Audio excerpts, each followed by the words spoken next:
আসসালামু আলাইকুম। সংবাদে আপনাদের সবাইকে স্বাগত। সংবাদ শিরোনাম। জুলাই সনদ স্বাক্ষর অনুষ্ঠান ঘিরে সংসদ ভবন এলাকায় পুলিশের সাথে জুলাই যোদ্ধাদের সংঘর্ষ, লাঠিচার্জ। যথাযথ স্বীকৃতি রয়েছে সনদে, জানালেন ডক্টর আলী রিয়াজ। এইভাবে দেখা করতে হচ্ছে সেটা আমাদের জন্য শুধু লজ্জার, ক্ষোভের, দুঃখের। জাতীয় ঐক্যমত্য কমিশনের পক্ষ থেকে আমরা আন্তরিকভাবে দুঃখিত, ক্ষমা প্রার্থী। জুলাই সনদে সই করা না করা একান্তই রাজনৈতিক দলের সিদ্ধান্ত, মন্তব্য ডাক্তার জাহিদের। একটি দল অংশগ্রহণ করবে না বলে ওনারা বলেছে। রাজনৈতিক দল হিসাবে ওনারা যে কোনো সিদ্ধান্ত নিতে পারে। ঐক্যমত্যের নামে জনগণের সাথে প্রতারণা, বলছেন নাহিদ। জুলাই সনদ নামে একটা সনদে কিছু রাজনৈতিক দল একত্র হয়ে স্বাক্ষর করবে এবং এর নাম তারা দিতে চায় জাতীয় ঐক্য। আমরা মনে করি এটা কোনো জাতীয় ঐক্য নয়। জুলাই সনদ স্বাক্ষর অনুষ্ঠানের মঞ্চের সামনে থেকে জুলাই যোদ্ধাদের সরিয়ে দিয়েছে পুলিশ। এ নিয়ে সংসদ ভবন এলাকায় এখনও তাদের সঙ্গে পুলিশের ধাওয়া পাল্টা ধাওয়া চলছে।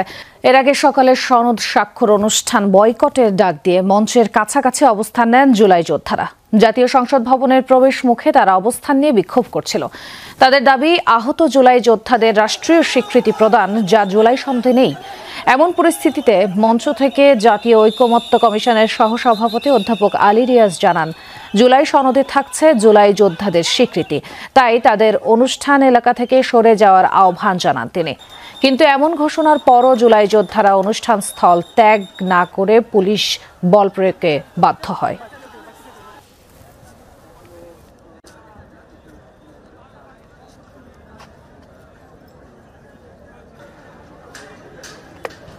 আপনাদের প্রতি আমাদের অনুরোধ, আপনারা এই জায়গা থেকে যদি দ্রুত চলে যান এবং পরবর্তী সময়ে আমাদের সাথে যোগাযোগ রক্ষা করেন আজকের অনুষ্ঠান, এবং যাতে করে এই যে সনদ যেখানে আপনাদের কথাগুলো যুক্ত হয়েছে সেগুলো যেন সকলের স্বাক্ষর আমরা নিতে পারি, তাদের প্রতিশ্রুতি এবং অঙ্গীকার নিতে পারি, সেই জন্য সহযোগিতা করে আপনারা, আশা করছি আপনারা জায়গাটা ছেড়ে দেবেন।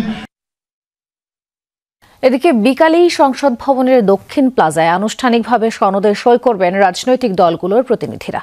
অনুষ্ঠানের প্রধান অতিথি থাকবেন প্রধান উপদেষ্টা ডক্টর মোহাম্মদ ইউনূস। তবে জুলাই সনদের আইনি ভিত্তি না হওয়া পর্যন্ত সনদে স্বাক্ষর করবে না বলে জানিয়েছে এনসিপি। দলটির প্রতিনিধিরা অংশ নিচ্ছে না সনদ স্বাক্ষর অনুষ্ঠানে। সংবিধানের 4টি মূলনীতি অন্তর্ভুক্ত হওয়ায় অনুষ্ঠানে অংশ নিচ্ছে না বামপন্থী 4টি রাজনৈতিক দলও।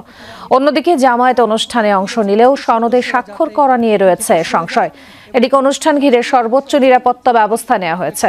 অনুষ্ঠানের প্রধান উপদেষ্টা ডক্টর মোহাম্মদ ইউনূস, অন্তর্বর্তী সরকারের উপদেষ্টারা, বিএনপি, জামায়াত সহ দেশের প্রায় সব রাজনৈতিক দলের শীর্ষস্থানীয় নেতাদের উপস্থিত থাকার কথা। বিকেল 4টায় শুরু হবে জুলাই সনদ স্বাক্ষরের আনুষ্ঠানিকতা। আজ কিছু রাজনৈতিক দল জুলাই সনদে স্বাক্ষর করবে, এটি জাতীয় ঐক্য নয় বলে মন্তব্য করেছেন জাতীয় নাগরিক পার্টির আহ্বায়ক নাহিদ ইসলাম।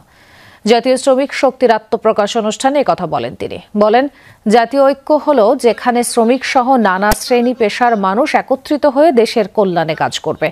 তিনি বলেন, শ্রম কমিশন নিয়ে কোনো আলোচনা নেই, স্বাস্থ্য খাত নিয়েও আলোচনা নেই, সংস্কার কমিশনে শুধু নির্বাচন নিয়ে আলোচনা হয়েছে। নাহিদ বলেন, আজ ঐতিহাসিক দিনে জাতীয় ঐক্যমতের নামে জনগণের সাথে প্রতারণা করা হচ্ছে।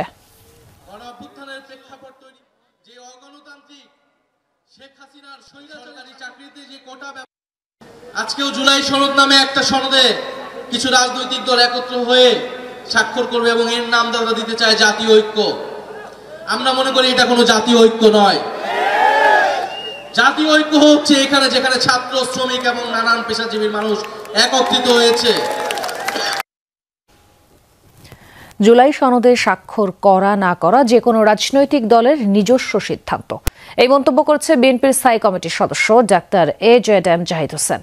Diploma medical association of Bangladesh DMAB-এর নতুন আহ্বায়ক কমিটি জিয়াউর রহমানের সমাধিতে শ্রদ্ধা নিবেদন শেষে কথা বলেন তিনি।